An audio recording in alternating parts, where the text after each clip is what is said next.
excited to have our next guest. I say that to everybody that comes up here. I want everybody to know that I'm excited to have them here. So I'm excited to have our next guest, former Simeon standout, currently in a big recruiting battle. All right, went to Temple, Iowa State, and now is currently in the portal. Got a couple colleges recruiting him, Rutgers, San Jose State, San Diego, New Mexico. I want to welcome Jeremiah Williams to the show. Thank you for coming up here, big guy. Appreciate you having me. Yeah, thank you. So, quick story that you may not know. When I ran into you at the Shy basketball game over the weekend, right? I saw you, and that was my first time actually seeing you. Like, I've seen you on social media. I've seen your videos and things of that nature. And me and Bo was sitting there, and I'm like, what's that? I know him. And I saw the Narbros, Aubrey and Eddie, they dapped you up, and then the other guys that were sitting next to me, I didn't realize who you was until later on that night. And that's when I fanboyed a little bit, jumped in your DM, and no homo and shit, but asked you if you come on the show, and you was like, yeah, fuck it, I'll come on the show. So I definitely appreciate that. I just want to let you know, like, I knew who you was. I wasn't you ever like see somebody that's famous and you're like, damn, I know them from somewhere. So that's kind of how like I recognized you at the shot thing. So I appreciate you coming on. Sure, I appreciate you having me. I'm glad that you reached out, man. Yeah, definitely. Did you know anything about the platform before I reached out to you? I remember seeing the Coach Rob video. I thought it was cool that you had a Coach Rob interview because you know how hard that is as Coach Rob. You say that like you should have seen how surprised we were. He actually, shout out to Coach Rob. Right. He actually reached out to us. Like, I had posted something, so we're in this basketball group on Facebook, which I know Facebook is like the South Suburban one. Yeah, the South Suburban one. I'm in there secretly. Oh, are you? Yeah. So you be seeing the bullshit, yeah, right? I be seeing everything. All right, I've been trying to. I feel like every time they come up, like I get further and further triggered. Like I don't have beef, but then it's like beef there type of deal. But anyway, so Coach Rob, I posted something, and Coach Rob was like, I want to come on the pod. Like I was like shocked because I had sent Coach Rob a friend request like months ago, and he never responded. But he responds on post, and he responds on my post or likes him sometime. So when he was like, I want to come on the show, when I tell you, instantly screenshotted that shit and sent it to Bo like, yo, Coach Rob trying to come on the show, and I what's up? like we move people around to get him up here. Yeah. So I really appreciate that. And that interview was so fun to do, just to kind of learn and talk to him and pick his brain a little bit and just kind of let him talking how he feel about things that's going on in the culture of Chicago. So now that was a fun interview.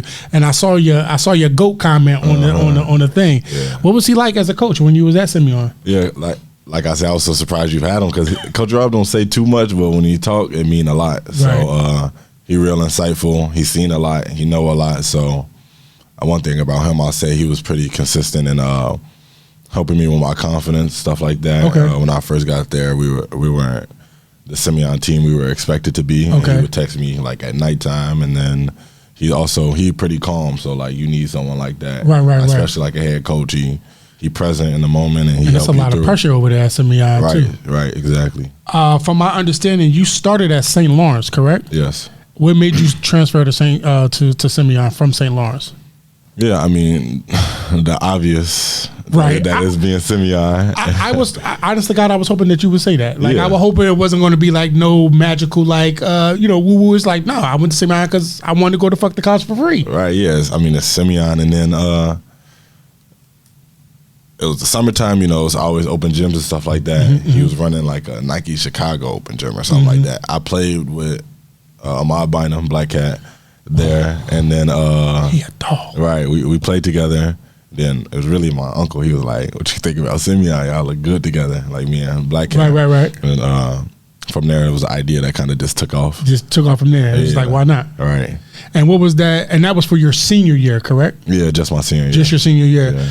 Was it a huge culture shock going from a St. Lawrence, a Catholic school per se, to a city school, even with the pressure of Simeon, but just a city school in general? I'll say basketball-wise, yeah. I mean, Catholic League basketball and city basketball, way two different things. I remember vividly my first game, we was playing Lindblom. And it was, the game real fast in the public league. Right. I caught myself at half court, like just seeing them just do that. I'm like, bro, they moving way too fast. So I had to adjust to that. And then, like, with Simeon, you got some national games. So you'll play like 2 city games and you'll play some national games. And so it took me a couple games to get settled in.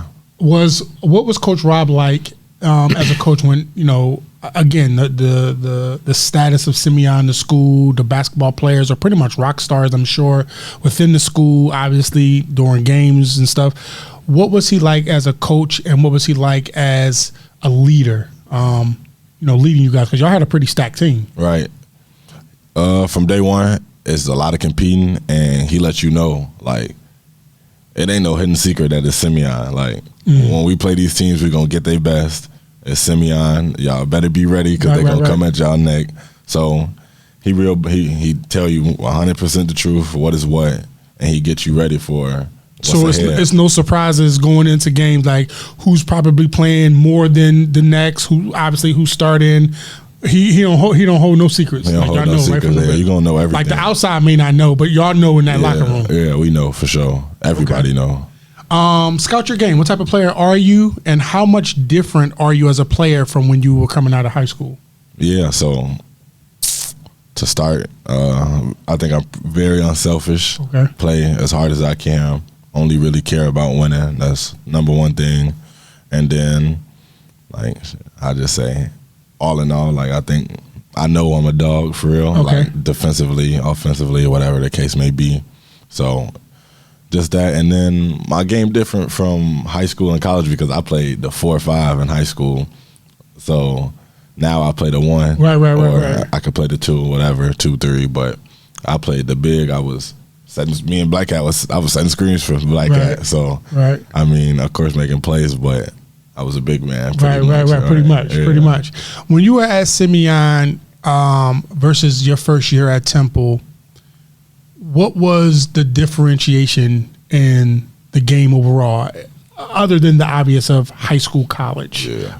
What other kind of differences were there from college to high school? For me, myself, I had to know a lot more about kind of like the other guys on my team and kind of what works best for them and putting them in the best position, which comes along with being a point guard. So if you may be running a set for a shooter, you need to know he need to be in the left corner because you coming off a screen with your right hand and you need him to shake up or, stuff like that. So footwork and all that stuff is really important in the college game, like attention to detail. Attention to detail, yeah, that's what I say. Attention to detail, and then knowing I was in a completely different situation than when I am. So like knowing time and score, when the foul or when to take this foul or. So that's a huge part of the college game, like that intellectual part. Yeah, it's a huge part I like. I like to play in that field. I mean, that's a point guard mentality. Right. Okay. All right. When you played at Simeon, your AAU team, you played with Mean Streets, right? Yeah. And you played with DJ Stewart and Aaron Eulis and all that. What was that like? Mm-hmm. What was that? It was a good experience. Me and DJ grew up together pretty much our whole life. Okay. And always working out with him, he would always try to get me to come to Mean Streets, but you know how the sponsor teams be. I know how it go. How it go. You play for a certain team, you got to play for a certain team. Right. So, and with politics, you might not play. So, especially if y'all playing pretty much the same spot. Exactly. Yeah. So I ended up, the way Mean Street's gonna describe it, and then we'll describe it, is I was a walk-on for Mean Street. So DJ asked him, "Can I come to the practice?" I pulled up. Okay. Did pretty good, and they're like, "All right, we'll keep him on the team." And you just kept working your way up. Right. Ended up working my way up and ended up starting. And I was talking to Twan at the Shot vs. Shot thing I seen you at, and he was like, they tell all the kids I was the first Mean Streets walk-on to start. So that's your claim to fame with Mean Streets. Yeah. Mean Streets actually doing pretty good right now down the Peach Jam. 5-0. Yeah, 5-0. They, you think they're gonna win the whole thing? Yeah. You do? Yeah. Now, is that being biased or that's being like basketball, or a little bit of both? I can't say it's basketball because I don't know what the other teams got, but I know what my Mean Streets guys got. They got coached. They got a good group. When was the last time Mean Streets won Peach Jam? Derrick Rose or something like that. I don't know. It's been a long time. Been a minute? It's been a minute. Hey, so they about due. Yeah, we do for sure. Okay, all right, cool. They got a nice little team down there. Yeah. All right, so you graduated from Simeon, and then you fly to, arguably, in my opinion, the best fucking city in the world, in Philadelphia. You just found out that I'm originally from there. So what was that like? You step off that plane, you come out the airport, you in Philly. Your thoughts are what? We drove out there. Me and my dad drove out there. Oh, y'all drove from here to Philly. Okay, yeah, all right. So y'all driving all my stuff. Okay, and, you know, they drive a little differently out there because all the bikes. So it's kind of like bike lanes. Yeah, they got like bike. You got to know that the bikes is coming. They doing wheelies or whatever all on Broad Street. So remember, I was just driving out there. I'm like, man, this city might be a little crazy.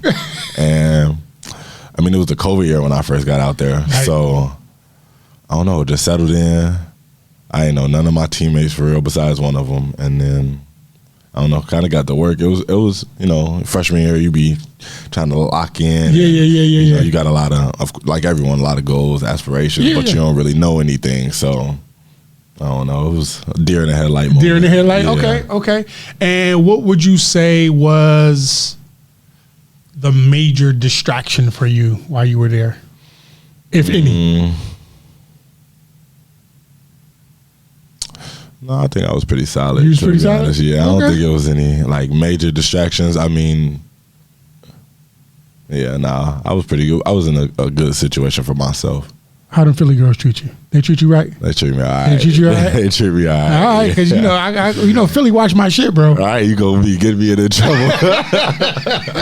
Philly watch our shit, bro. You know what I'm saying? Like, I'm just letting you know. I'm still tapped into them Philly streets, brother. Right, okay, yeah, all right, cool. Obviously, you in Philly. Cheesesteak is the claim to fame with Philly. Yeah. Rocky, a fictional fucking character or non-fictional, whatever the fake is. I've been out of school for too long. And then cheesesteaks. Like, where was your go-to cheesesteak spot? D'Alessandro's. Interview over. Hello. Interview fucking over. D'Alessandro's was cool. I can't think of the one place on South Street. Inscribbles. Okay, interview back on. Interview back on. That's where I went the most. And then, of course, the pop. The little poppy stores. You can say it. You was about to say the poppy stores. I call them pop. The poppy stores. Hey, poppy. They call everybody poppy in that moment. You can say it. You good. All right, cool. No, D'Alessandro's is like one of them overhyped spots. Right. They're an acquired taste for the people in that Manayunk area. Mm-hmm. You got Max's, which is right up Broad Street, Broad and Erie. That's the area that Gilly from. You got where we go when we go home, like me, my wife, and my son. We go to Larry's, which is on St. Joe's campus, right across the street from St. Joe's. You never been to Larry's? No. Oh, man. It's right across the street from St. Joe's. And then Ishkabibbles. You down South Street. Now, Ishkabibbles also got some banging-ass turkey burgers. Mm-hmm. And did you ever have a gremlin? No. The gremlin is like grape juice and it's either grape juice and lemon. Yeah, grape juice and lemonade mixed together. Okay. Shit was... Did you get a chance to go to the pizza spot right there on the corner that got the big ass slices of pizza? No, probably not. Anytime we was on South Street, it was just straight Ishkabibbles. Straight Ishkabibbles? Okay. Yeah. All right. Did you ever find yourself in any shit while you was out in Philly? Like anybody like test you or I'm talking about the locals? Yeah. You know, Philly like a strong sport, so I remember we all getting an Uber. We was going somewhere. Okay. And the dude was like, we was terrible my first year. He was like, y'all play for Temple? We was like, nah, them niggas suck. And he was like, he was like, yeah, they suck. If y'all play for Temple, I was telling y'all to get out the car. Bro, we'll tell you, like, we don't give if you could be the main player, we'll tell you, and we'll tell you suck. Yeah, we used to walk to the game to the gym. It was like a little 5-minute walk from where we stayed. Okay. And I remember someone came up to me and he was like, y'all better win today. Like, but it was like on some real aggressive type shit. Like he gonna do something if y'all don't win. Like, y'all better win. He had this Temple newspaper. He was like, I be watching y'all games all the time. Like, y'all better win. Like he was mad. I'm like, all right, yeah. Philly, we get busy. We're known to be a little aggressive with our fandom. Yeah. You know, Philly is a football town, but every team, especially when the Eagles aren't playing, every team gets the full attention. It don't matter if it's Temple, Villanova, Drexel, the soccer team, the baseball team. Like, they get the attention if the Eagles aren't playing. What was it like playing in those Big Five games? Yeah, the Big Five games. It was cool. I never got to play Villanova while I was out there. Which never? Sucked. Yeah. First year, every year, COVID. My first 2 years, COVID. And they didn't want to reschedule the game our sophomore year because they already had won the Big Five. So we dropped one for St. Joe, so they just kind of skated away with that. Okay. Right? Yeah, I probably would have lost, so it don't matter. No, we did not lose in that game. Compare Philly to what part of the Chicago? What would you compare Philly to as far as a part of Chicago? What section? A little bit, kind of like the West Side. Okay. A little bit, just a little bit. All right. Yeah, I kind of get them same. When I'm at home, I get them same feelings when I was going to school. Yeah. We talk about that a little bit. We won't go too much because the story behind. Okay. We'll gloss over that a little bit. That's cool. All right, cool. What didn't you like about Philly? If anything, until my first year, I didn't like the food because I couldn't find the right spots at first. Okay, fair. Right, it was so hard to find the right spots, but I did a lot of searching. Did you? I did a lot of searching to find the right food. I'm glad you gave it more than one shot because you come here. Like for me, my first thing I ate from here was pizza. It wasn't the deep dish, right? I was working for this school, and we had this pizza, and they put fucking pepperoni underneath the cheese. Yeah, that'd be weird. And so I don't eat pork. I'm fucking this pizza up. and they cut them in squares. Yeah. And it was from, not Connie's, it was from Waldo Clooney's on 100 and something. I'm fucking this pizza up. Do you hear me? And like about 16 squares in, which is equivalent to like 2 slices, I tell my man, I go, yo, I think there's something wrong with this cheese. I think like the cheese is bad. Right, something like that. And he like, nah, what you mean, Moo? I'm like, nah, I got like a tangy tart taste to it. And so I put it down, and I'm like, now I'm examining the little square. I peel that bitch back. One square must have had like 6 little pieces, like little circular joints of pepperoni. I'm like, bro, you got pepperoni on the pizza? He like, yeah. And I'm like, I don't eat fucking pork. Yeah. And, of course, now, Chicago is a big pork eating town. Yeah, right. Especially compared to Philly. Yeah, if you don't eat pork, it's something wrong with you. I had to buy beef bacon for my job to prove that that bacon came in beef, and fried that shit up. Like pork is like the state food in this motherfucker. All right, we're gonna ask. All right, so anyway, which of the shorties of today would you want to play with? To be honest, okay, I never played with a real big, so I got to throw Marez in there. Marez is nice, bro. Yeah, Marez is one of them. Yeah, he is one of them ones. Yeah, he one of them ones. And then I'm gonna keep it short because it's a decent amount of kids out there. But I actually sit and watch Jeremiah Fears. Like I could watch him play, and I like to play with him. He got it. He's one of them ones for real. Yeah, he got it. But he's not just one of them ones on the court. He's one of them ones off the court too. I watched I watched a couple clips that I had posted on y'all Instagram with the Fierce brothers on there. So he's really like that in person. Like he's a good kid, man. He carries himself so well. Like I hope it works out up there over there in Michigan State with Coach Izzo and them. But Jeremiah can fit in anywhere. Like he a chameleon. He can fit in anywhere, bro. Like he's definitely one of them ones. Which college player today would you want to play with? Damian Dunn at Houston, my old teammate. That's it. No, if I ain't never played with nobody, I don't really care for him. Okay, all right. Or Caleb Battle, my other teammate. Caleb Battle, Caleb nice. Yeah, he like nice. That. Yeah. Tell us about your initial experience as a D1 athlete. Like, what was that like when you got to Temple? Did it meet your expectations? Was it harder than you thought? Was it about what you thought? Was it easier than you thought? Like, kind of tell us about that a little bit. Yeah, it was pretty cool. I got to be able to start every game as a freshman and play probably like 36 minutes a game, and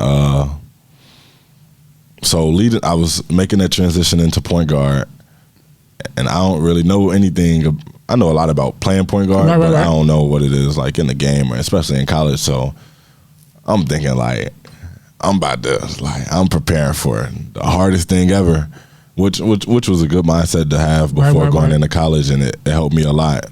But I say that to say it wasn't what I thought, but I prepared 100 times harder than. So it is hard. Okay, right? I got you.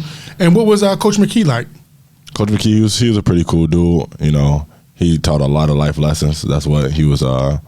You know, that was like his coaching style. I would say he used a lot of life lessons to reflect on the court, and then he was you know, he was an NBA dude, so he gave us a lot of stories, and you know, he was a cool person. NBA stories. Yeah. Did he meet your expectation as a coach?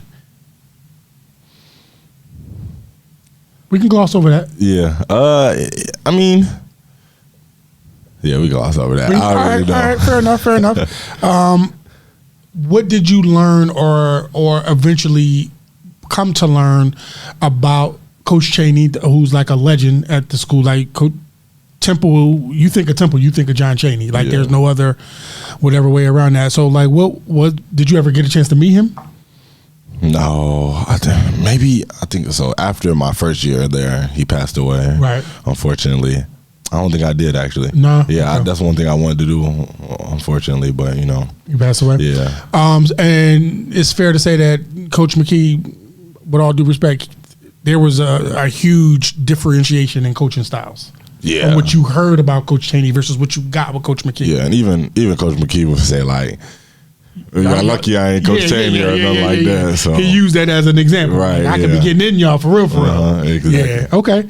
All right. How difficult was it to adjust playing practically against grown men in college versus, you know, coming from Simeon, playing with people of your age, your peer group, in some ways your body stature? Was that hard? I mean, yeah, it's hard, and I was a lot skinnier than I am now, but you know, it was you get used to it. What's that weight regimen like? Do they make you eat? Yeah, like at least I could speak for the last school I was at Iowa State. We weighed in every day, not every day, every week, every Friday. You got to meet that weight goal, or you got some consequences. Really? Yeah, you weigh in every day, and you better make sure you eat it. And even like your teammates be like, you better drink that protein shake, or you're not gonna make weight Friday. So I be getting on Zay about that, and I know there's differences in the levels, obviously from D1, D2, blah blah blah, but I be trying to. Zay don't eat, like he a real picky eater, and I'm trying to tell him he got to start preparing himself. He don't eat like, you know, shakes, and he'll do the Gatorade chocolate drinks or whatever, but like I'm cool. The little protein bars, like he won't eat breakfast sometimes unless my wife makes breakfast on the weekends. I try to get him to put something in the system, like, you know, he's recovering from injury. So I'm like, yo, you gotta make sure you eat. You gotta feed your body. When you get to school, man, your body is gonna be eating off itself because he don't eat a lot. But he's deceptively strong. But I definitely be trying to tell him, when you get to school, you on your own, dog. Like, I can't do nothing for you. Like, when they getting on you because you ain't meeting your weight goal, and they find out you ain't eating like you supposed to be eating them calories and all. Yeah, you fucking up the money. It usually don't even be like, especially if you're trying to gain weight, it don't even be the meals. Like, you'll eat your breakfast, lunch, and dinner, or maybe not even lunch, but it'd be like the in-between meals you gotta eat. Like, you gotta make sure you're drinking a shake while you're not doing nothing. Like, you might want to go to sleep or something, but you better knock out a shake before you go to sleep, or you know, something like that. Okay. Now that you're in the portal, do you have a different mindset about the portal versus now that you are in there? No, I've always thought the portal was a good thing, and it give, you know, kids like me a good opportunity to, if you make the wrong decision, essentially, you get another chance. So is it fair to say, I want to be careful how I ask because I want you to be careful how you answer? Is it fair to say that the decision, I won't ask was it bad, but if you could go back, would you do something different? I'll say I wouldn't do it again. Okay. That's what I will say. Okay. Yeah. Okay. Fair enough. Coming out of Simeon, what colleges were recruiting you, and when did you decide on Temple, and why? Yeah. So I played throughout my senior year. I had Akron, Southern Illinois, Temple, and St. Bonaventure. Okay. St. Bonaventure, one of my Marquise Green was like the legend up there. Yeah. So those was like, it was really kind of between SIU, Bonaventure, and Temple. Okay. Temple gave me the opportunity. Bonaventure was kind of asking me to play like the 2-3. Okay. I'm like 6'4". There ain't no 6'4" 3-man in the NBA. Right. That's the goal.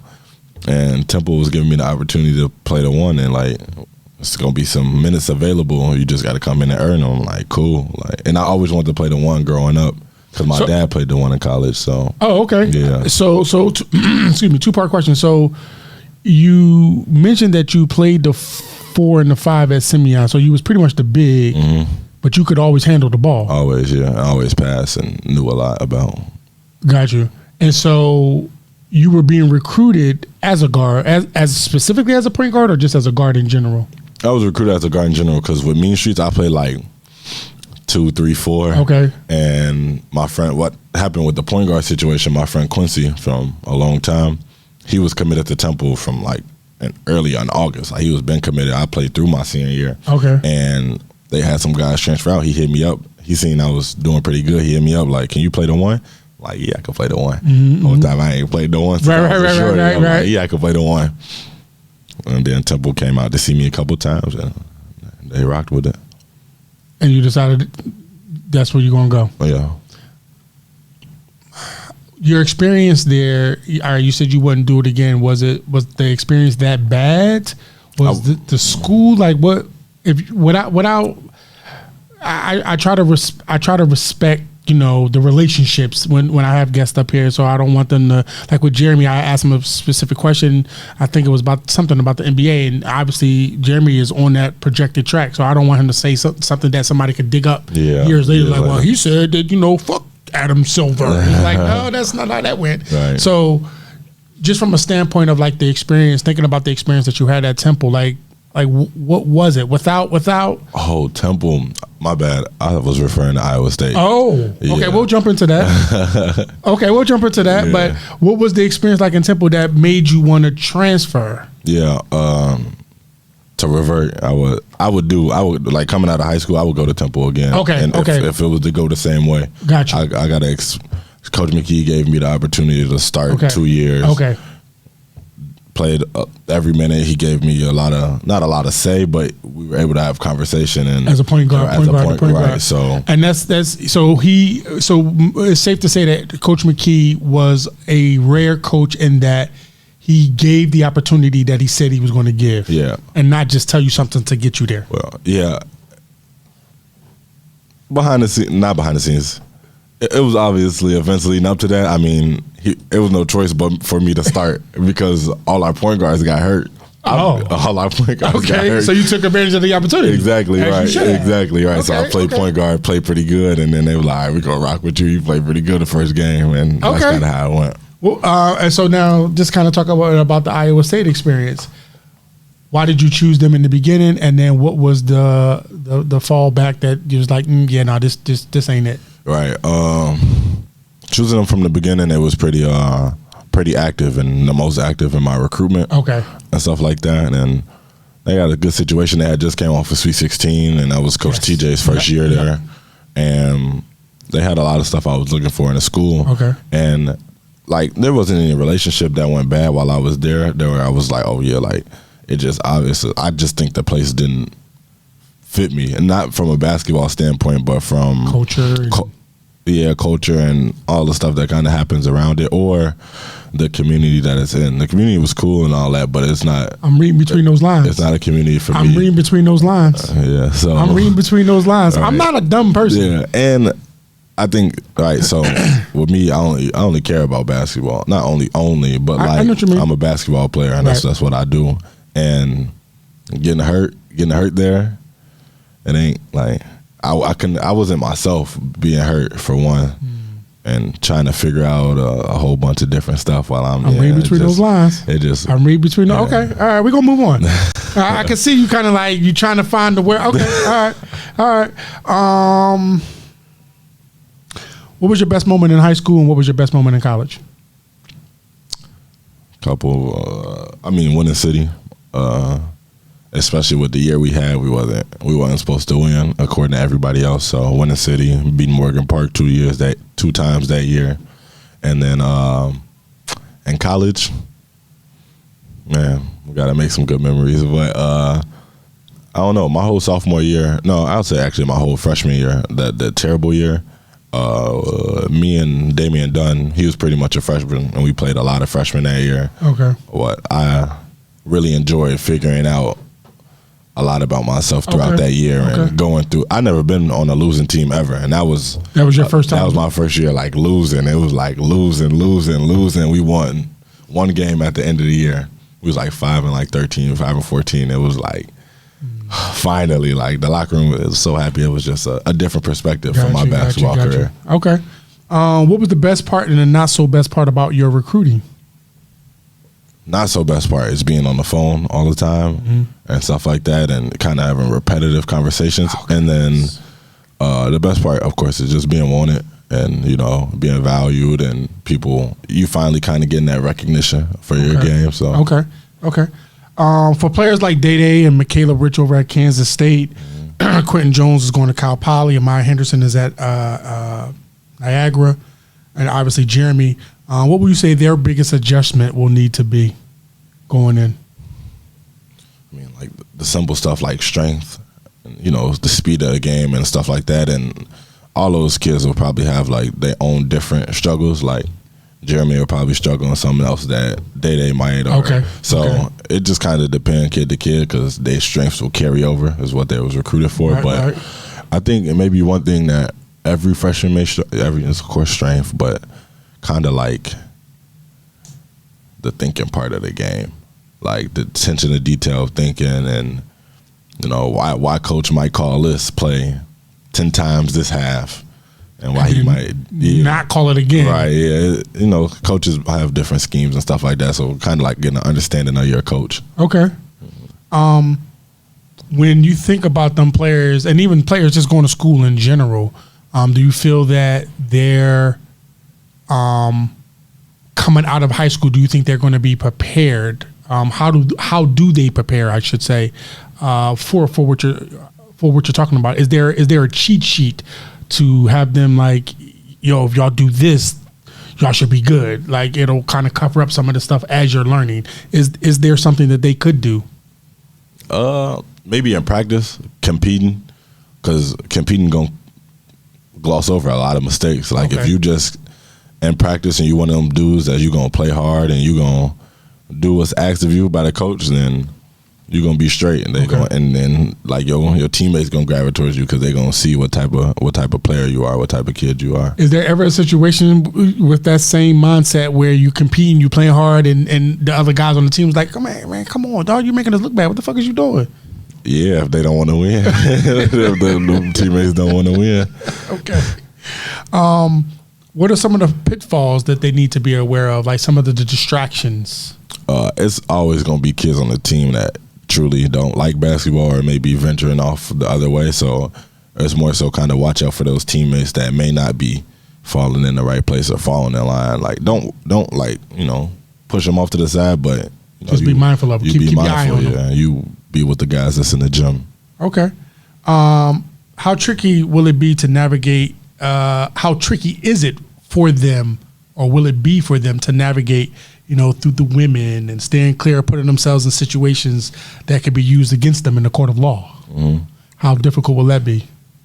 I mean, if you keep the main thing, and you know, you carry yourself the right way, it shouldn't be that hard. Like, of course, you know, unfortunate things happen to some people, but if you keep the main thing, you'll be straight. Okay. So let me ask you this. Is that thing thrown at you often out there? Me? I mean, just in general. I mean, I don't want to. Yeah, no, but more than the average college kid. Right, yeah, more than the average. Okay, because I wasn't a college athlete. Right. And I had my fair share of quarterback, Some gimmies. Yeah. And they throwing at that. Like, yeah, I was like, I wasn't no athlete, though. So I can only imagine what it's going to be like, whether for Zay or some of the other guys that we talked about, especially going to them, them high major schools, right. Michigan State's and the Kansas State is, their trajectory. Yeah, they going upwards, and so I would imagine there's going to be some Mahomes going on the campus on that motherfucker. Keep the main thing the main thing. Yeah. All right. He said, keep the main thing.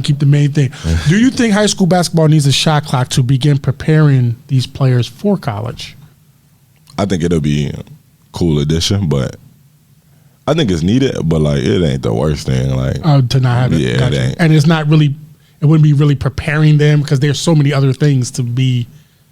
Yeah, because at least for myself, I didn't really have no issue.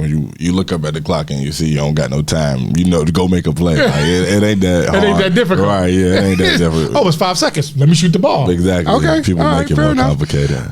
In high school, who was the toughest player you had to guard? AAU, anything? Anything. Scotty Barnes. Ooh. We played him in AAU with Mean Streets, and he's so big. He bring the ball up the court, and like I try to get under him and pester him. He just turn his back, take his time. He was a pretty good player, and then that's all there. What about in college? Who was your toughest guard?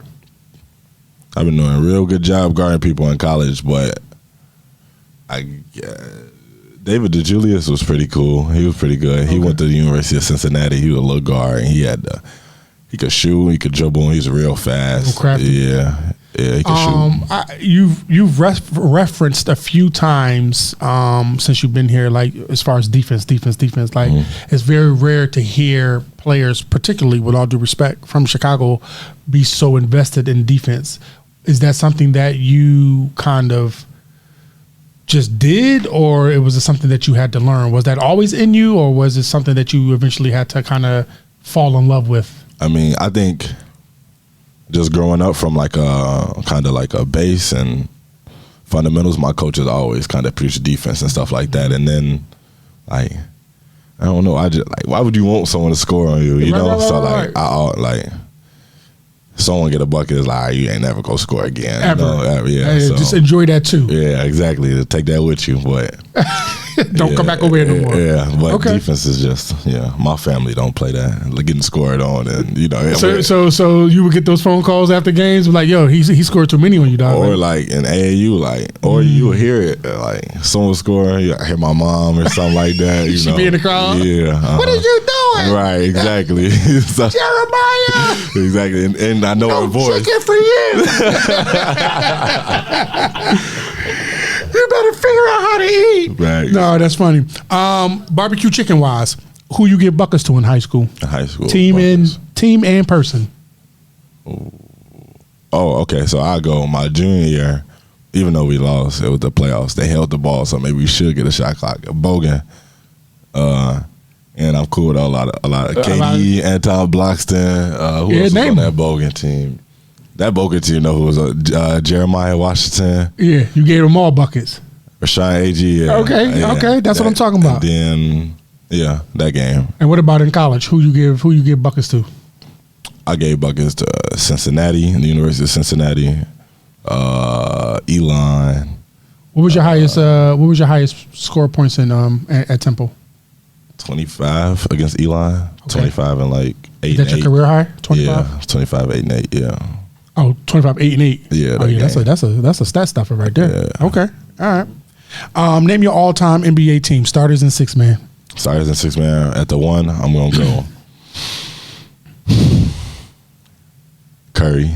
Okay. At the 2, Kobe. Okay. No, hold on. Okay. This is like my favorite, or at the 1 I'm going Derrick Rose. Okay. At the 2 I'm going Kobe. Okay. At the 3 I'm going Mike. At the 4 I'm going gonna go Tim Duncan, and at the 5 I'm gonna go Shaq. And your six man coming off the bench? LeBron. Okay. I'm gonna get somebody on this show who is going to negate and not mention Mike. I'm waiting for that. Oh yeah, I mean, it's a given. You got to. You got to. If you're from Chicago, you got to. But if you're a basketball purist, you got to. But somebody gonna come on this motherfucker and not name Mike, and it's gonna be a LeBron stand. You watch it. It definitely will be a LeBron stand. It definitely is. So mine's is AI, Kobe, Jordan, right. LeBron at the 4. I got Hakeem at the 5. And I got Jamal Crawford coming off the bench. Microwave buckets, huh? Yeah, buckets. Yeah. And I always go between him and Lou Williams, but I always settle on Jamal Crawford. Jamal is... Wow, so you went like pure six man. Yeah, pure six man. Yeah, pure six man. In Islam, me being a Muslim, we believe that our children pick us as parents, right? And hearing that, what does it mean knowing that you picked your parents to lead you and guide you? Talk a little bit about your mom and dad and what they mean to you and just your family as a whole. Yeah. One thing about me, I got a big support system, and we pretty much all make decisions as one, even though it's ultimately my decision. At the end of the day, I make it. I keep them updated no matter what it is, no matter how big, how little, and we all kind of stay in one loop and in communication, and I trust them with every decision. I don't got like no NIL management team or nothing like that. It's the family for sure. So my family mean a lot to me in that aspect, and I mean, we've been making right decisions this whole time. So if it ain't broke, don't fix it. Exactly. So it's really the family, and then as far as the two main ones, my mom and my dad, they they don't ever feed me no bullshit. My mom is she just wanted the best for me for real, and I mean, right or wrong, she was there for me. Same with my pops, and even though my mom ain't play no basketball, she watch it all the time, and she know what she talking about. Yeah. Your dad was a hooper, so she got a little bit of the right. For the longest, we tried to like, nah, you don't know what you talking about, but she proved it in and out. So I give her flowers on that. And then my dad, he played the one in college, Fort Bragg Underwood actually, at Western Illinois. Okay, he played the one in college, and but he never been a dad like he hands on, but he let me do me, and he let me we work out a couple of times together, but he kind of let me figure it out on my own for the most part. Did you ever play one-on-one for real? You and your pop? Not for real, but the last time we played, I beat him. I was real young though, so he said he let me win. I'll put that out for him, but so he ain't got to start putting out the lies. Exactly. But we ain't played since I've been older. It's a wrap now. It's a wrap. He don't want it. No. You hit him with the you take out the motherfucking trash. Facts, yeah. He don't want to no more. So my last time I played Zay. I ain't gonna say I let him beat me. He did win because he always I beat you. He won. I didn't necessarily let him win, but I also didn't necessarily play super hard. But I will always. I have never not admitted that Xavier is way better than I was at his age. Like, well, first of all, football was my sport. Okay. And I was an okay basketball player, but from a skill wise and just overall athleticism, Xavier is leaps and bounds better than me. But I would beat him at the same age because I was tougher and I was smarter and I was like real rambunctious. And say swear he can, I would have whooped his fucking ass, bro. I wasn't no thug, but I was like, I would pick with motherfuckers that they would want to fight. And then, of course, I had my homies who's like, I really couldn't fight. So it was just like, all right, we could fight. And then my homies will fuck you up. But Zay, just knowing him as my son and some of his tendencies, I'd whoop your ass, boy.